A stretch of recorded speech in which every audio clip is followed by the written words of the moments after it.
Just when you thought there couldn't possibly be more episodes, we are back with another edition of the Career Jigsaw. Hey all, it's Tony Volpicello. Thanks so much for joining us. Let's go.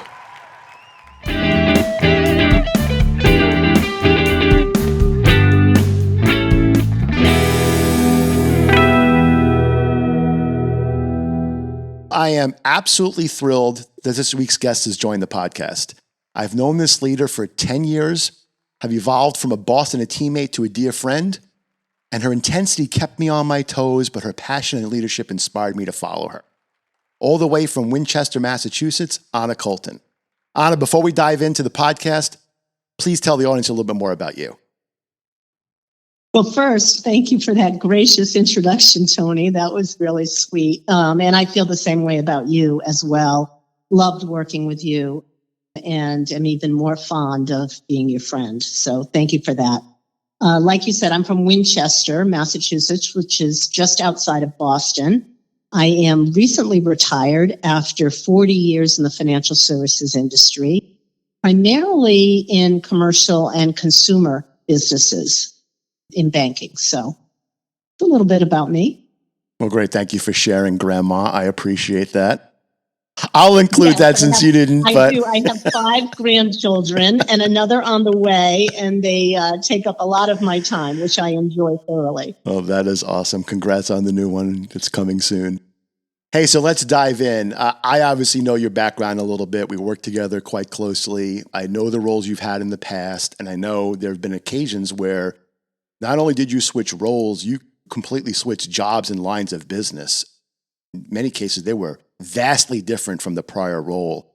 Can you speak a little bit to the value and the challenges of changing roles within a company? Yeah, absolutely. And actually, this is a topic that I'm very passionate about. I wasn't necessarily going into it, but over time, I definitely learned the benefits of doing different jobs within a company, a large company. So as I mentioned, I started in commercial banking, and I spent probably about 15 years in commercial banking, and then totally, to your point, switched lines of business into small business, and then later into consumer line of business, the consumer channel. And I learned early on, you can, and I'll simplify it, but you can either go deep or you can go broad with your career.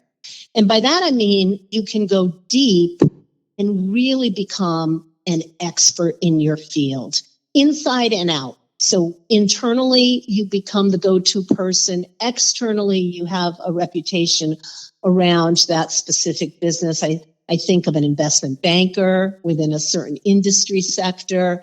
I think of financial advisors, what they do. They go very deep in their job and in their role. And that can be very fulfilling to be an expert in your field and the GOAT, so to speak.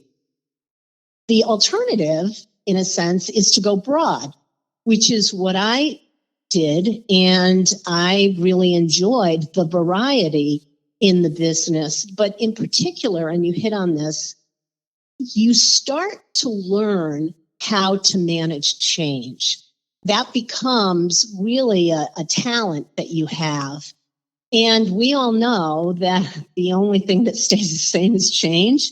So to the extent that you can build that skill to manage change, to learn from the ground up, to figure out how to do things either differently or for different sectors or different client bases, to learn what is transferable and what isn't, I think those are skills that are very valuable, in particular in this job market.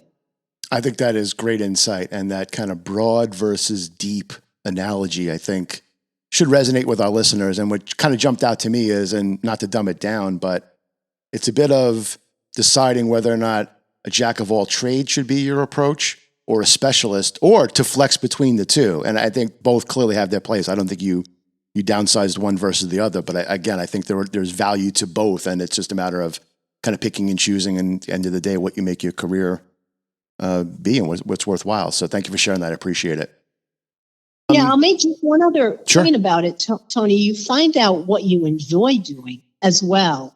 So, and I've found that people who really enjoy what they do are more successful in general. So if you really enjoy being a jack of all trades, learning different things, working with different people, that then becomes not only something that you're good at, but you're passionate about as well. And I think will make you more successful over time. What a terrific point. And in a prior episode or two ago, I really kind of hit home the opportunity to do what makes you happy. And sometimes you don't always know that, but to your point, taking advantage of these opportunities and letting it help you figure out, when I get out of bed in the morning and I'm going to do something, am I loving doing what I'm doing? Taking advantage of those opportunities, I think, is key. So outstanding point. Thank you, Anna. I appreciate that. So in prep for today's episode, I also did a little bit of homework because I knew it felt to me as if employees in today's world jump ship a lot more often than I ever did and you ever did, given our careers of 30 and 40 plus years. I was with the same company for 33 years versus what I see happening around me today. And I'm not even saying it's good or bad. It just is what it is today. But in my homework, I quickly saw that employee tenure is down 10% over the last 10 years in recent studies. So can you speak to the pros and cons a bit of switching companies? Absolutely. So I do think that there are benefits to both. And again, it gets back to this knowing what you love. And, if you're an expert in your field and you go to another company, many times they'll pay up for you, right? So there can be a bump in salary sometimes when you move to another company. There are times as well when you move to another company that you're given different kinds of opportunities that you wouldn't necessarily have at your existing firm. Alternatively, though, if you are with a large company that has multiple lines of business, there is that opportunity to continue to flex your muscles within the company and think about all of the investment that you've made in your career, relationships that you've built up over time, your investments in 401k and all of the benefits that you have at your existing company, the reputation that you have. It could be a company where the culture is a perfect fit. And so, in a sense, why risk that with another company? So I do think you have to truly weigh the pros and cons of what do I gain by leaving versus staying where I am and perhaps trying something new, but retaining all of those benefits that and the investment that you've built up over time. Typically when I interview somebody and they give me an answer like you just gave me, I tend to say back and paraphrase what they said for the listener. You absolutely nailed it. There's nothing more I need to add. Just what you said about salary, opportunities, relationships, and culture, and weighing out the decision, I think was a home run and great advice. So thank you, Anna. I appreciate that.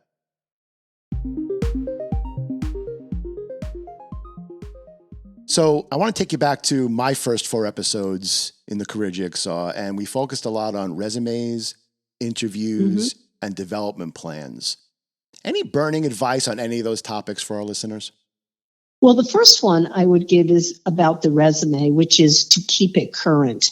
And I think I heard you mention this in a previous episode, to make sure you're updating your resume on a regular basis. I would give myself that advice. If I could give my 25-year-old self that advice, is to make sure I am updating my resume on a regular basis with either successes that I've had, accomplishments that I've been able to, achieve. And also so that it's current in the sense that if an opportunity presents itself, again, externally, internally, you are that much more ready to pursue it and take advantage of it when it presents itself. So I really think you should keep your resume current. That would be the first. The second about your development plan is to have one, first and foremost. I would oftentimes think about my development plan, not just by myself, but with mentors. and others who not only knew me well, but cared about me and would give me good advice about what I should be thinking about doing next and how to continue to invest in myself now to prepare myself for an eventual next step that I might want to take. So those would be the two pieces of advice that I would give: to have a development plan, be very active in terms of maintaining it, but also to have a resume that is current and updated on a regular basis. Couldn't agree more. Thank you for the shameless plug on prior episodes. I appreciate it. You know what occurred to me after the episode in the resume area and keeping it updated that I want to just mention to our listeners now is, as you're updating it, and let's say you haven't done it for 6 months and today you're updating it, it's a reality check of where you're at. And you may find as you're updating it, wow, it's really not as robust as I thought I would be at this point in time. Either it's lacking or you haven't achieved what you wanted to, especially when you're completing the achievements, accomplishments section. So there may be an opportunity to go, wow, I'm not doing what I thought I was doing. And that alone could spark a whole other course of action. So thank you for the feedback on resumes and development plans. Much appreciated. All right. So I want to talk a little bit about women in the workplace. Again, having known you and worked with you, I know what a champion you've been. I know what a loud voice you were for equality. This topic alone could be multiple episodes and probably will be in the future in season 2. But while I have you here, I really did want to pick your brain on what challenges in today's workforce do you see women facing and any recommendations to overcoming them? Well, you're right. It is a deep topic and one that could span several interviews. And frankly, we're light years ahead of where we were when I first started in the job market 40 plus years ago. So the good news is women have made great strides, and frankly, companies have learned to appreciate the huge value that women make to the workforce. And I know this has been perhaps overplayed a little bit, that there are different expectations for women in the workforce than there are for men many times. And I think that's true. And I think the temptation often is to be someone you're not, to be more like a man, or to act more like a man. And my advice would be always, whoever you are, but in particular women, be yourself. The reality is you have so much to offer the workplace, the way you think, the way you approach relationships, the commitment you have to getting the job done, your ability to balance and juggle. All of those are skill sets that are in dire need. And I think if you just be yourself and bring your talents to bear, good things will continue to happen for you. So my advice is, please don't try to be someone you're not. I mean, we all can learn, right? We all can improve. And there are things that we may be doing personally that are holding us back in terms of our approach. But trying to be someone you're not is never, it's always a recipe for disaster in my book. So my advice would be to recognize the talents that you have and continue to bring them to bear for the company.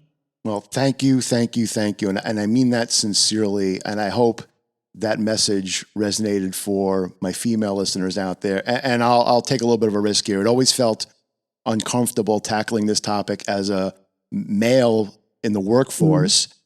But yet what I guess is refreshing for me, and I'll be a little selfish here, is the feedback you just gave when I felt I could give it is exactly what I did give. This notion of just be yourself more. Don't leave too much of you at home. Maybe you want to bring the best version of yourself to work, but bring who you are to work, because people will follow people.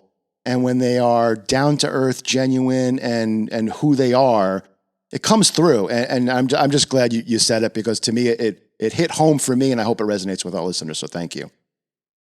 Okay, a little bit of inside baseball here. So I supported you for 5 years, worked very closely with you and for you as well.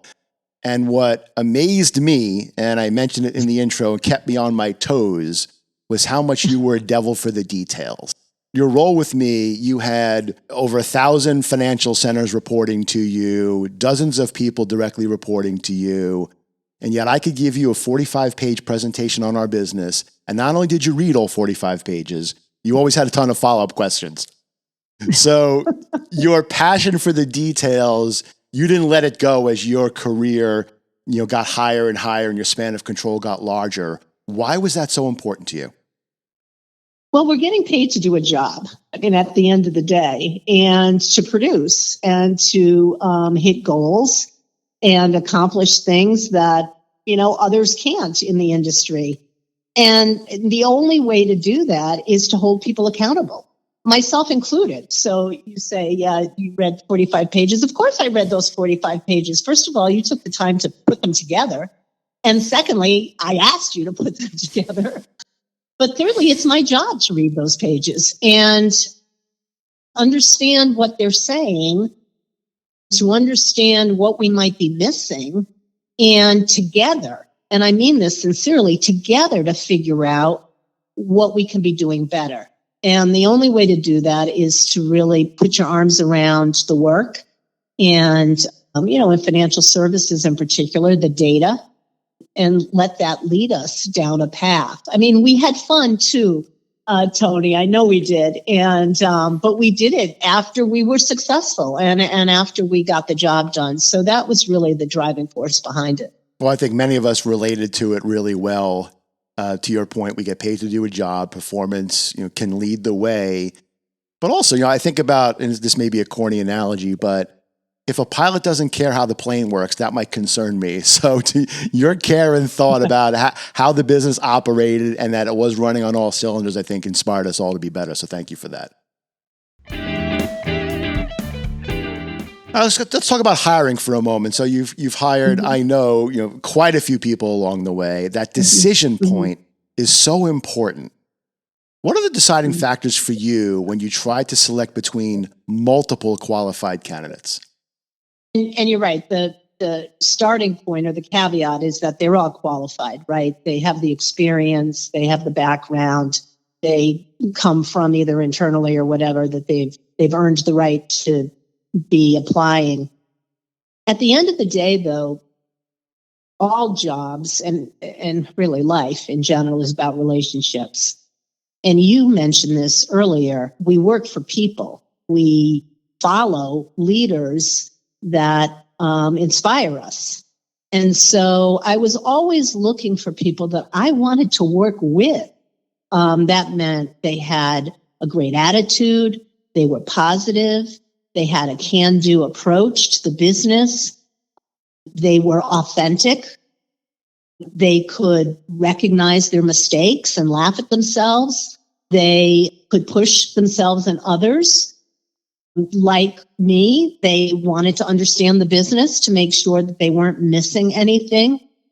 So being with people that you wanted to be around and people who I felt would inspire others to follow them, that they knew how to make people feel as though they could achieve more by being on their team. Those are the things, those are the qualities that I looked for in my final hire. I think that's an outstanding list. Resonates with me. I appreciate you sharing that. I think for those hiring managers out there listening, that's an actionable list for you to think about. How do you go from a candidate pool down to how do you make your selection as to who's the right one for the role is? So thanks for sharing that. Let's talk about mentors for a moment. I am sure you've had one or two key mentors along the way that helped you with your career. Can you share with us when they were most helpful? I had multiple mentors, and I really thought about them more like a board of directors for me than just a mentor. And you're right, over time, I was able to pull together a group of people who could be that sounding board for me.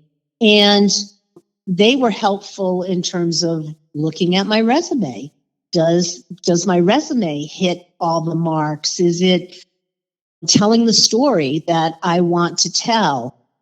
Looking and thinking about my development plan. what should be my next job. When opportunities were presented to me, being able to weigh those opportunities with somebody who, as I said in the past, knew me, but also cared about me. And, there are plenty of people out there who can give you advice, but a mentor to me is somebody who not only understands what my strengths and weaknesses are, but also cares enough about me to make sure that I'm making the most of my strengths and doing what I can to continue to mitigate my weaknesses. That's terrific. And I know that will be helpful for our audience as they think about current mentors, identifying new mentors, and what that relationship could be. So thanks for that. So I also know you're an avid reader. And I know there are times when you read strictly for entertainment, and there are other times when you read a book, and maybe this happens after you've read the book has spoken to you a bit. So I'm just curious for our audience, any recommendations you have for a book or two that might help them, whether it's around their career or even more broader than that, just around life and how they live it.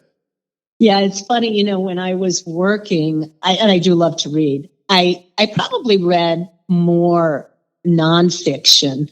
Now that I'm retired, I read almost exclusively fiction. And I came across a quote once which said, "Fiction is the great lie through which we tell the truth."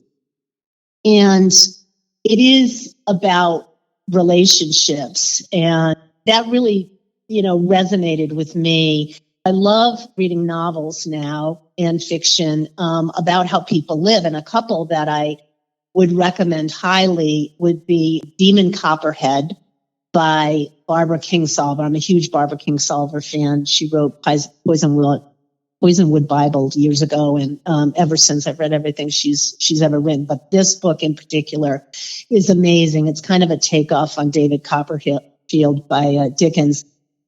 The Covenant of Water by Abraham Verghese. Now it's a 700 plus page book, but I could not put the book down. And it takes place in southern India. Really a phenomenal novel. And then recently I just finished This Is Happiness, which takes place in Ireland by Niall Williams, one of the most beautifully written books that I've ever read. I mean, I have things underlined in it because I just can't believe how he put something together. And it really is beautiful. So I would highly recommend those 3 books. Wow, those sound like 3 excellent recommendations and 3 more from my reading list. So thank you for sharing those with the audience. All right, I've kept you on the hot seat now for quite a bit. I have one more question before we shift into wrap-up mode here. I'm going to plug my last episode or 2 ago where we asked our listeners to get back in their DeLorean, go in time and speak to the 25-year-old self and give themselves career advice. So going to ask you to do the same. If you could get back in your DeLorean, go back to when you were 25, knowing what you know now, give yourself career advice, what would it be?